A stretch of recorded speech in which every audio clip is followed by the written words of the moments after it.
Hello and welcome to another Atypical Philosopher video. Today I'm going to be talking to you about slavery in the context of biblical ethics and biblical scholarship. Now this is the second part to a series of videos I'm doing on, it's basically a book club series on Hector Aavlos's Slavery, Abolitionism and the Ethics of Biblical Scholarship. So we're going to be going through this book. Last time I went through the introduction. This time I'm going to be going through the first chapter proper. So what did we talk about last time? Well, a number of things, just introducing the topic, but really this isn't going to be so much about the excerpts and the quotes from the Bible about slavery, but this is more about the reaction to slavery being in the Bible and countenance in the Bible, take that as a given, and how biblical scholars deal with that and the difficulties that they've had in trying to rationalize slavery abolition, and the idea that for 1,900 of the last 2,000 years, Christianity and Christian biblical scholarship was used to justify slavery. In fact, the slave traders and the slave consumers, if you like, in that capitalist trade were Christian, broadly speaking. And so that's a bit of a problem. How does this work within the context of biblical scholarship? And so, you know, in recent years since the abolition, you've had a lot of public figures, very famous communicators of Christianity, Dinesh D'Souza, sort of sociologist, historians, or not really historian, but people like Rodney Stark, who claim that Christianity Christian theology was absolutely fundamental in the arrival of abolition. And that's a bit of a problem, because actually for 1,900 years, as I said, it was Christianity that was sanctioning slavery. So how does that work? So this series and this book is about not the Bible and slavery per se, but biblical scholarship and slavery, and whether it really was a necessary component of the abolitionist movement. What this means is that we are going to be talking a lot about, or I'm going to be talking a lot about, hermeneutics. What's hermeneutics? Well, it's basically methods of biblical interpretation. So it's interpretative methods used to understand the biblical texts. And biblical scholars use different hermeneutics and different hermeneutical techniques. So we'll be looking a little bit at that and whether some of the techniques are problematic, or all of the techniques are arguably problematic. I want to reread a quote that I read in the last video, and bear in mind there will be me doing a bunch of reading here, because this is like, as I said, a book club sort of. I'm saving you from reading this whole book, but I do advise you get the book. It's really good.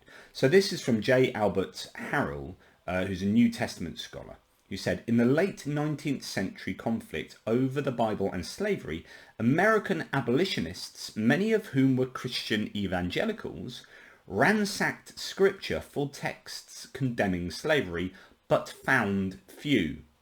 Okay, as an aside, so people were desperately trawling through the Bible to try and find texts to justify abolition, but that was a difficult thing, because actually there really weren't many. As a consequence, they developed new hermeneutical strategies to read the Bible to counter the plain sense, literalist reading of pro-slavery theology. Most embarrassing for today's readers of the Bible, the pro-slavery clergymen were holding the more defensible position from the perspective of historical criticism. It's quite an admission, really. The passages in the Bible about slavery signal the acceptance of an ancient model of civilization for which patriarchy and subjugation were not merely desirable, but essential. So the idea of patriarchy, subjugation were essential to these societies, and actually the kind of context, well, the context of these biblical narratives and stories was one in which slavery was countenanced and acceptable. So how did biblical scholars manage to get from there to the Bible supporting abolition? And Hector Aavlos talks about three hermeneutical techniques. Firstly, representativism, big words these, representativism, trajectorialism, and reinterpretation. So reinterpretation sounds pretty obvious, and we'll come to all of these. But the first one is representativism. What that essentially means really is cherry picking. What you're doing is taking one particular excerpt as being representative of the Bible as a whole to the exclusion of other ones. So you're saying this one represents the Bible, but these ones less so. And this one over here represents the Bible, and this one over here represents the Bible, but these ones over here not so much. This is done in Islam. There's a theory of abrogation. So what happens with Islam is there are seemingly, and I would argue definitely, a whole bunch of contradictions.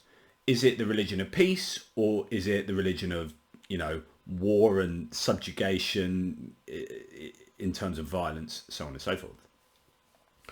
How did Islamic scholars deal with this idea that there's peace, but there's also not peace? There's this, but there's also not this.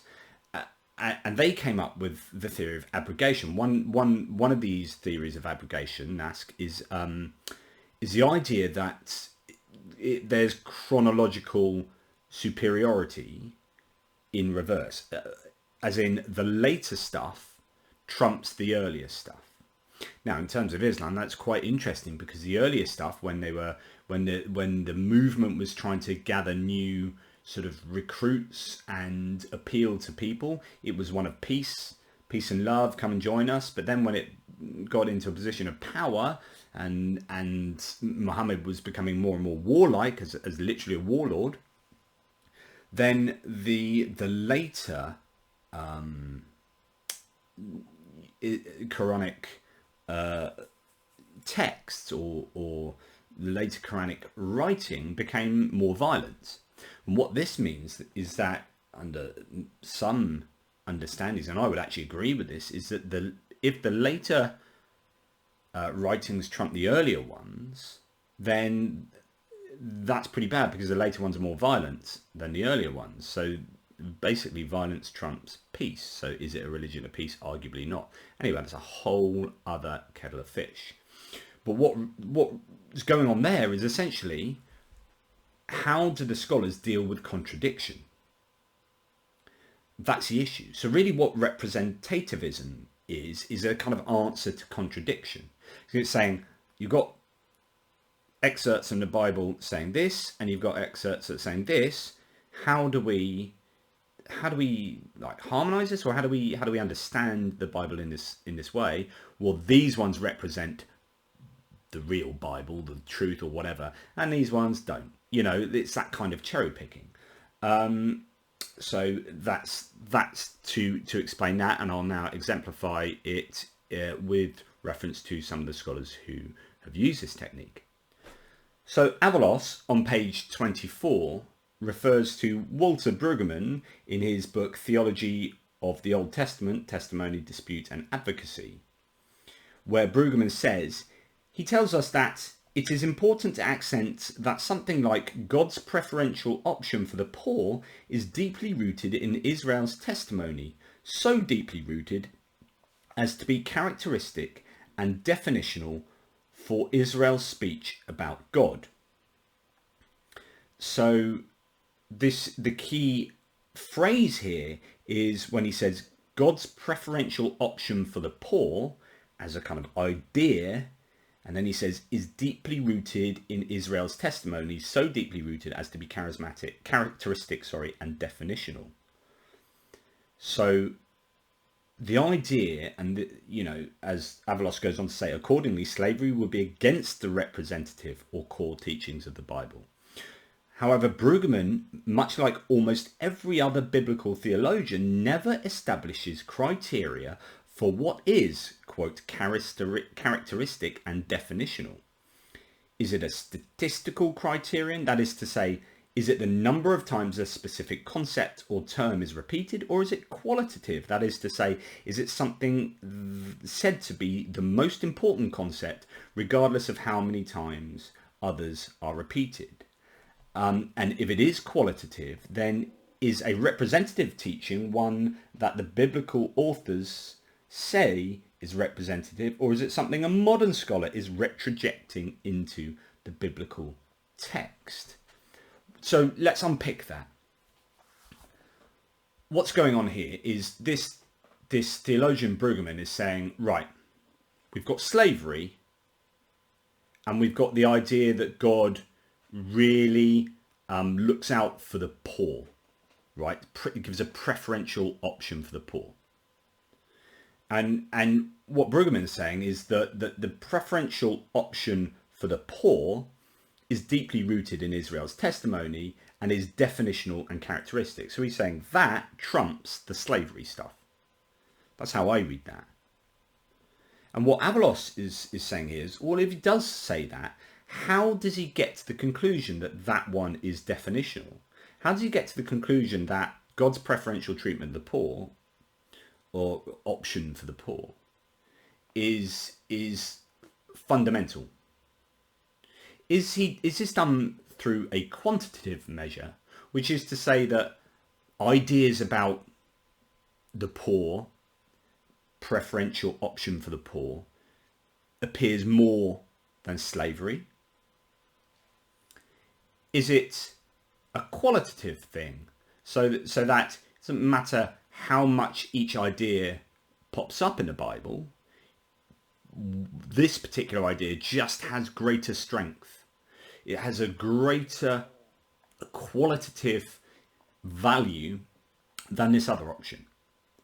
So when you're trying to cherry pick excerpts and ideas in the Bible that trump other ideas that happen to be, uncomfortable ideas, how is it you are concluding that these ideas that trump the uncomfortable ideas should trump them? Again, is it statistical, like quantitative, or is it qualitative? And if we appeal to statistics to find out what is characteristic, as Aavlos says, we soon encounter a very complex and confusing situation. And that's because, part of the problem here is that the Bible is not just one complete narrative. I know Christians like to think it is, or Orthodox Jews in terms of the Hebrew Bible. But essentially, you've got a whole bunch of books written by a whole bunch of different people. And therefore, looking for consistent narrative concepts and themes is very difficult. So you might have one book that's big on this and another book that's big on that. So therefore, if you're looking at like quantitative evaluations, the Bible is going to be a bit all over the place. So that's a bit of a problem. But when you're talking about preferential option for the poor against, say, slavery, and you look at slavery and you think, well, actually, how often? So this is a problem for the statistical analysis, by point of fact that the idea of servitude, of fear, of serving God, being subjugated to God, those are ideas that pop up all over the Bible. In fact, servitude, slavery to God and to Jesus are really, you're in bondage to God. Those are really common ideas that pop up, an awful lot. And so therefore, if you're trying to establish a kind of non-slavery idea, an abolitionist idea above slavery, you're going to have a tough job, because the ideas that underpin slavery and that idea of servitude is all over the place in the Bible. It's there a lot. And the simple fact is that, there is just clear contradiction, especially when you look at the Old Testament, the Hebrew Bible, compared to the New Testament. I think these are inherently contradictory, and I think there is no coherence going from one to the other, and that presents a real problem, especially for trying to extract a coherent theological or a coherent theology from the Bible as a whole. As Aavlos says at the bottom of page 25, statistically, we could make the case that this passage, and he's talking about Deuteronomy 10 here, that this passage makes slavery to Yahweh characteristic and definitional of Israel's status. So he's like flipping this to say that, it looks from this particular passage that statistically speaking, slavery is foundational. Verse 14 speaks of how the earth belongs to Yahweh, and so we could just as well argue that Yahweh's imperialism is characteristic and definitional, not some preferential option for the poor. And how does loving and taking care of the stranger coincide with the genocide of the Canaanites that is also mentioned in other parts of Deuteronomy? Why not argue that that is characteristic and definitional of Yahweh, to slaughter unfavoured groups of people? And so on and so forth. Well, actually, I'll say the next part. To explain such genocide, Brueggemann lapses back into a technique well known among fundamentalists, who also pick and choose what to take literally and what to take figuratively. Brueggemann tells us that such genocidal texts are really a, quote, theological construct without any historical base. This, of course, assumes that talk about justice is also not a theological construct without any historical base. So it's a real case of cherry-picking his way, Brueggemann this is, through the Bible, saying, well, when it gets really difficult, that's just symbolic and it's not historical. And in another time saying, well, that's not foundational and definitional.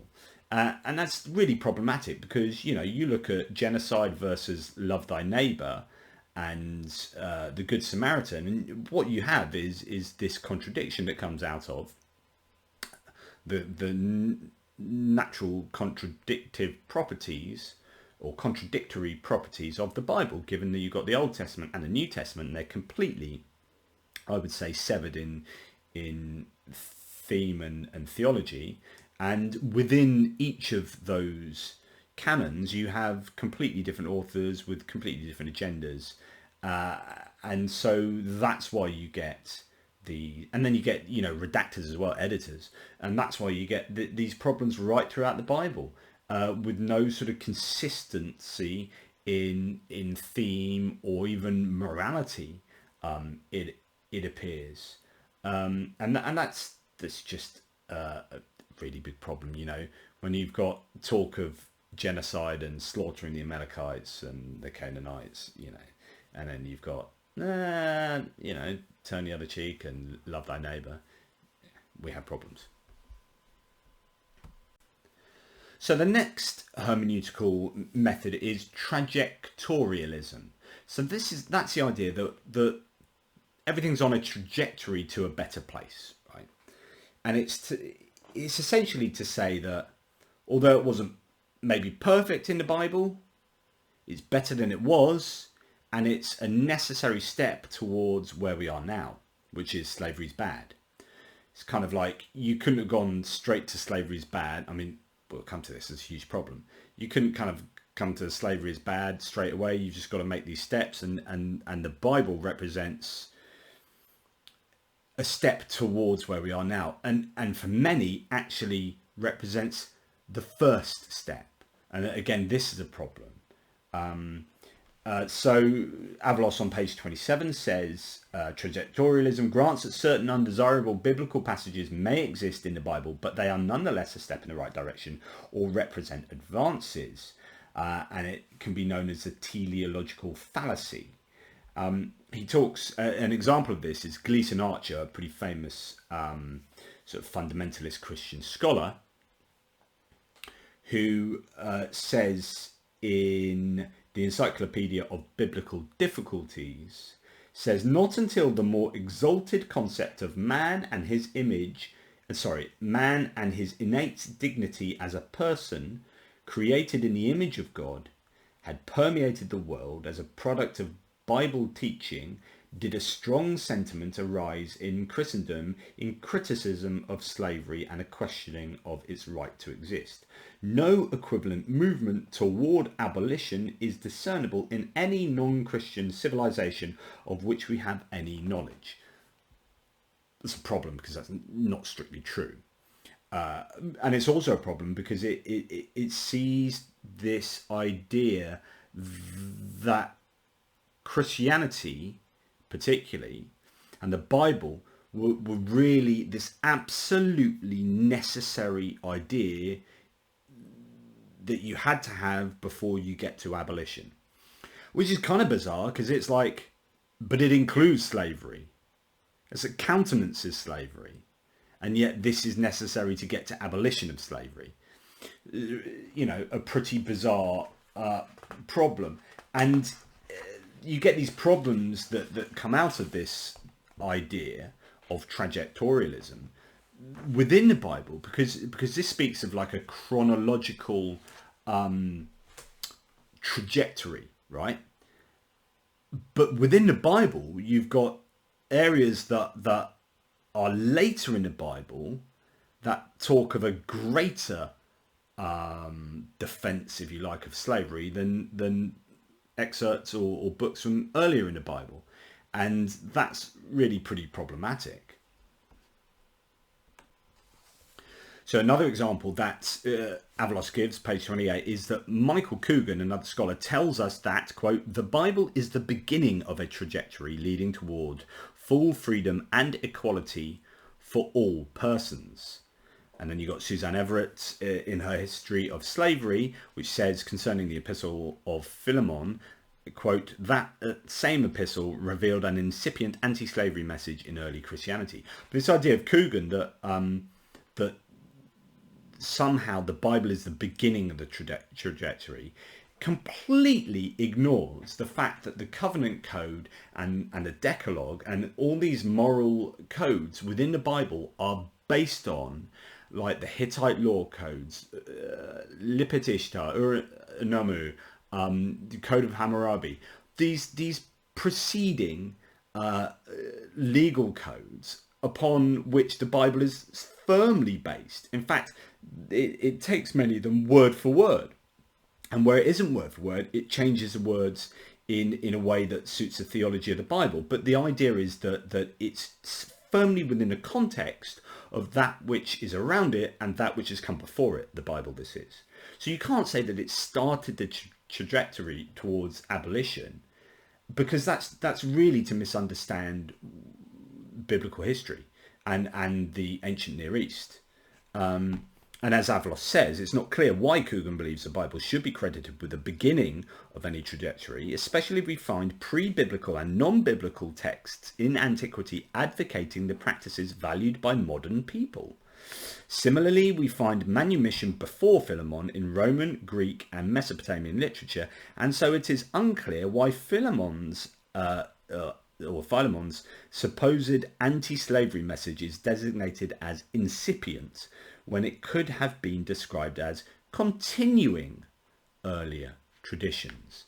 So it's this idea that if you are a trajectorialist, which is to say that this is all on a trajectory, what you're doing is you're making incorrect claims. You're just not understanding biblical history and the history of the ancient Near East and ancient Greek history and ancient Roman history and the moral trajectory that's happening, the Bible notwithstanding. You know, it's just thoroughly problematic. He continues, Aavlos, other problems with trajectorialism should be readily apparent. First, it depends on the uncertain relative dating of biblical materials. This is what I was mentioning earlier. For example, how did Coogan decide that texts requiring greater enslavement are earlier than texts obligating greater freedom or universal freedom? In fact, Isaiah 14, 1-2 envisions a future trajectory wherein the entire world will be enslaved to Yahweh and his chosen people. And I'm going to read you Isaiah 14, 1-2, because this is like a later biblical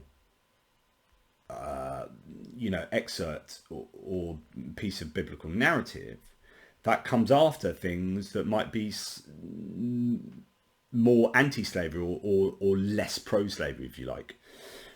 So here the quote is, "The Lord will have compassion on Jacob and will again choose Israel and will set them in their own land, and aliens will join them and will cleave to the house of Jacob, and the peoples will take them and bring them to their place, and the house of Israel will possess them in the Lord's land as male and female slaves. They will take captive those who were their captors and rule over those who oppressed them." So not only is this a problem within like where it fits in the Bible, but this is making a prediction about the future. So thus, even if slavery was abolished in the 19th century, slavery will return if we follow this version of biblical eschatology. The biblical trajectory might envision universal slavery to Yahweh and his minions. So that's a huge problem for trajectorialism. And I just think that it's properly just incorrect on a whole bunch of levels. But this is yet another way that, and it is really common because you hear this, biblical slavery was bad, but it was better than it was in other places around them or what came before. And this is the trajectorialism. However, even to say that is to accept that maybe it wasn't even the starting place. I mean, it's how do we know that slavery wasn't better than slavery that preceded that, and that before that, and so on. And so do you know what I mean? It's like this is really a case of special pleading the primacy of the Bible in terms of a moral trajectory. And the third method is a reinterpretation, obviously very famous, and really hugely problematic as well. And this is the idea that, by reinterpreting, you allow the original meaning of the text to be either erased outright or changed to fit with a later modern context. So it's like, that looks bad on the surface, but actually we're not really doing justice to what the author really meant, and so it really means this. And Aavlos talks about two versions of reinterpretation, which is, first one is communitarian, and this is about privileging the harmonization of scripture with the needs of a later community. And the second is analogical, which emphasizes similarities between a situation or teaching found in scripture and one in a modern context. And usually we see basically a mixture of the both. And I'm going to refer you to a guy called Christa Stendhal, who, and I've used his quote in other books of mine, because this is such an important quote for seeing how many biblical scholars work and how they understand kind of, I suppose, the truth of the Bible. So Stendhal's admission that the Bible is so alien to our culture that only reinterpretation could keep it alive is pretty notable. So Stendhal said, "This understanding leads to the puzzling insight that in the living religious traditions, continuity is affirmed and achieved by discontinuity. Authority is affirmed and relevance asserted by reinterpretation." So he's almost saying like, right, in order to allow the Bible to continue to make sense to us through time, we have to constantly reinterpret it. Like the only way you get continuity is by discontinuing ideas that don't make sense to us anymore, which is pretty interesting. So as Aavlos continues, Stendhal claimed that reinterpretation, even when it means disregarding the original sense of the text, was an essential function of scriptures, as evidenced by this statement.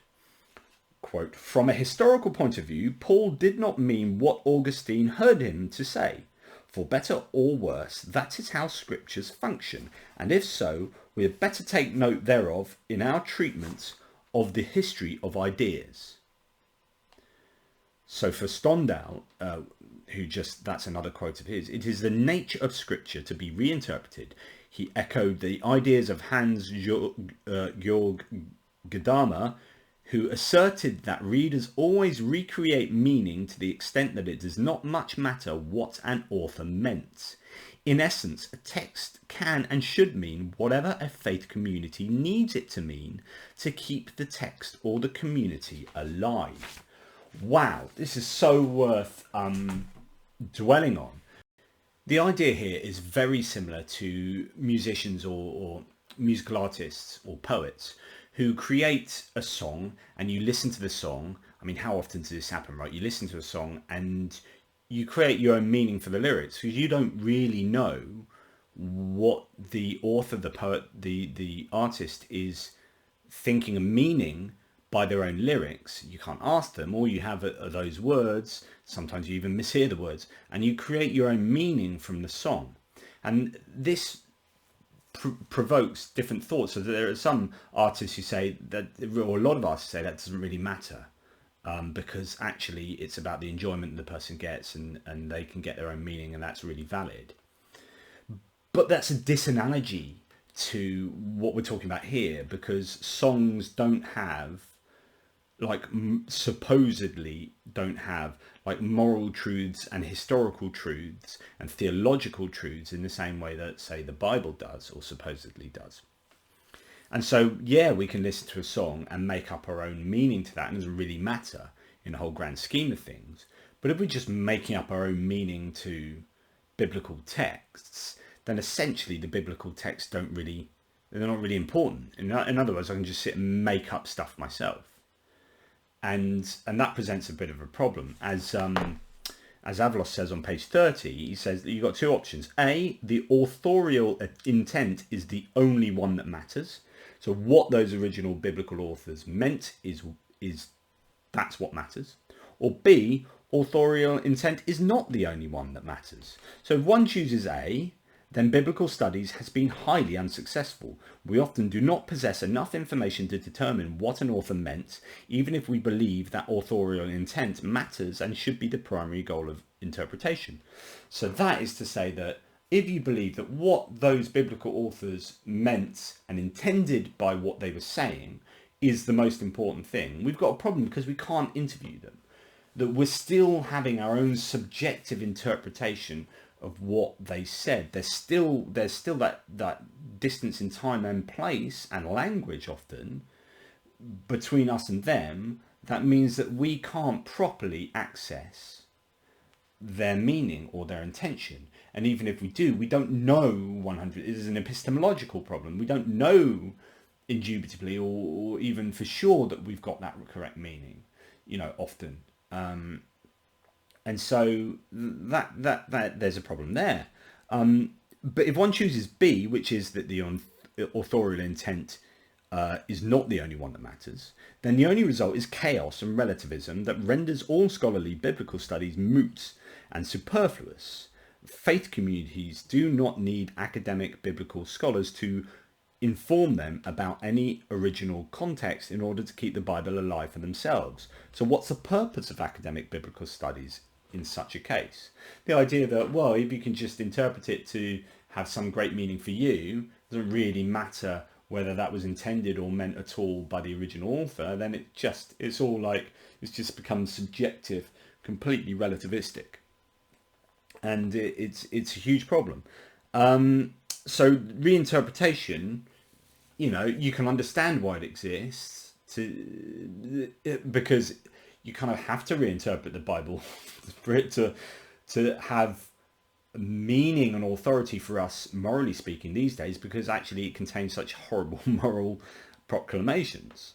So John Levinson, a professor of Harvard Divinity School, and Aavlos talks about some of Levinson's claims, and he says one of Levinson's main claims is that, quote, room must be made for other senses of the text developed by other traditions, end quote. If so that's the idea that we must be able to reinterpret things and bring in our other senses to these traditions, and indeed involve other traditions to help us get meaning from these texts. And if so, we must remember to distinguish two different generators of these senses to which Levinson and most scholars refer. This is Aavlos talking. One, senses generated by the original author. Two, senses generated by readers. Levinson clearly wants to establish the legitimacy of the second option, us as readers, that is, creating our own sense to this, wherein readers, especially in the form of faith communities, can generate a sense that was not intended by the original author. For Levinson, reinterpretation is legitimate even when it might contradict what an original author meant. And both Levinson and Stendhal argue that since faith communities do apply other meanings to the Bible, then it is legitimate for them to do so. This idea that the original authors might have meant A, right? And then you come along and reinterpret it and you say, no, it doesn't mean A, it means B. And apparently that is legitimate, even if it really originally meant A. Well, what's the point of the person writing A if you're going to take that and just change the meaning to something else that's valuable for you? In other words, just forget the Bible and make up stuff that's meaningful for you. And actually I would advocate that, which is, use secular moral reasoning to come up with a much better set of moral rules than the Bible. Take the UN Charter, Declaration of Universal Human Rights, or whatever it is. The idea that is hugely preferable to what we see in the Bible, and that's what we should do. And what many scholars and Christians do is they take the Bible and say, oh, it's great, and then all those uncomfortable bits they just reinterpret to stuff that fits with their own moral sensibilities, and it's just bastardizing the text. And of course that then doesn't allow the text to be invalidated. The text is just forevermore valid and meaningful in terms of what you as the reader bring to it and take from it. Like it's always valid and meaningful because you can just reinterpret out of it whatever you want. I mean, it's a problem. As Aavlos continues on page 31 to 32, but what if 200 years from now, someone made Levinson's own book into some sort of scripture that reinterpreted him to mean exactly the opposite of what he says he wants readers to understand? Would he allow room for other senses to his own work, especially if such senses were the complete opposite of what he intended? That's brilliant. That's absolutely brilliant from Aavlos. A great example of okay, Levinson, fair enough. You think you're right? What if 200 years later, everyone reinterprets you to mean the opposite of what you're saying here? And they say, yeah, Levinson is right, but they're taking a meaning from that which is the complete opposite to what you intended. You have a problem with that? If you've got a problem with that, jog on, because according to you, you shouldn't have a problem with that because, hey, anyone can reinterpret and make it meaningful for them. It just becomes a real problem. Or you just, it becomes a rejection of any of the source text in light of, if you can just make it mean what you want them to mean, then just forget those texts and just mean what you want stuff to mean. Look at life and apply your meaning and your moral rules to life, irrespective of what you read in the Bible, because you can just reinterpret it anyway.